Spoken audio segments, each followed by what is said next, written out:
संत की राजा को सीख। अपने पास जो चीज़ें हैं उन्हें स्वीकारें और उनका सम्मान करें। यह आदत शांति और सुख देती है। किसी भी व्यक्ति की सुख सुविधा देखकर यह तय नहीं किया जा सकता कि उसका जीवन वास्तव में सुखी है या नहीं। ये बात एक लोक कथा से सीख सकते हैं। कथा के अनुसार पुराने समय में एक राजा था। उसके पास अपार धन संपदा, विशाल सेना और भव्य महल जैसी सभी सुख सुविधाएं थी।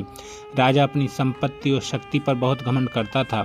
वह सोचता था कि यही सब उसे सबसे अधिक सुखी बनाता है। एक दिन उसके राज्य में एक संत आए। संत की सादगी और उपदेश सुनने के लिए लोग दूर दूर से आने लगे। उनकी बातें लोगों को शांति देती थी।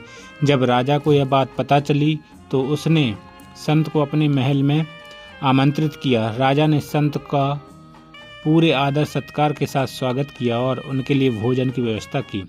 भोजन के बाद राजा ने संत से कहा कि गुरुदेव, मेरे पास जीवन की सभी सुविधाएं हैं। आप जो चाहें मुझसे मांग सकते हैं। मैं आपको वही सुख प्रदान कर सकता हूं जो मुझे मिला है। संसार में सबसे सुखी वही व्यक्ति होता है जिसका अंतिम समय भी सुखी हो। राजा यह सुनकर क्रोधित हो गया और संत को महल से बाहर भेज दिया। कुछ दिनों बाद राजा के राज्य पर शत्रुओं ने आक्रमण कर दिया। युद्ध में उसकी सेना हार गई और राजा को बंदी बना लिया गया। मृत्यु की घड़ी उसके सामने थी। इस कठिन समय में राजा को संत की बात याद आई कि संसार में सबसे सुखी वही व्यक्ति होता है जिसका अंतिम समय भी सुखी होता है। तभी वही संत वहां पहुंचे जहां राजा को बंदी बनाकर रखा था। बंदी राजा ने संत को देखते ही उनके चरण पकड़ लिए और अपनी गलती क्षमा मांगने लगा। संत ने राजा को क्षमा कर दिया। संत के कहने पर शत्रु राजा ने बंदी राजा को छोड़ दिया। इस घटना के बाद राजा ने अहंकार त्याग दिया। जीवन में हर व्यक्ति की आवश्यकताएं अलग होती हैं। अपने पास जो है उसे स्वीकार करना और उसका सम्मान करना सीखें। यह आदत मानसिक शांति और स्थायी सुख देती है। मानसिक अशांति ही असली दुश्मन है। रोजाना ध्यान, योग और गहरी सांसों को अभ्यास करने से तनाव कम होता है और मन स्थिर रहता है।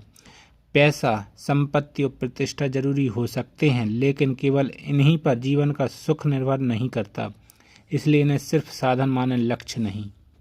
जब हम अपनी ज़रूरतों को सीमित रखते हैं तो संतोष और स्वतंत्रता का अनुभव होता है।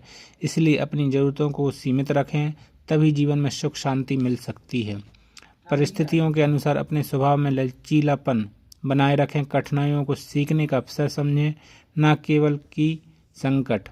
अहंकार और दिखावे से मन अशांत रहता है। नम्रता और सहयोग की भावना जीवन में शांति लाती है। धर्म, नैतिकता या साधारण आध्यात्म अभ्यास से मन की स्थिरता बढ़ती है। यह अनुभव बताता है कि बाहरी सुख कम और आंतरिक संतोष ज़्यादा महत्वपूर्ण है। केवल भौतिक सुख पाने की बजाय यह जानने कि आपका जीवन संतोष और मानसिक शांति की ओर ले जाता है या नहीं। अंतिम समय तक सुखी रहने वाले ही सच्चे सुखी हैं। अगर दोस्तों ये वीडियो पसंद आए तो लाइक शेयर व कमेंट जरूर करें।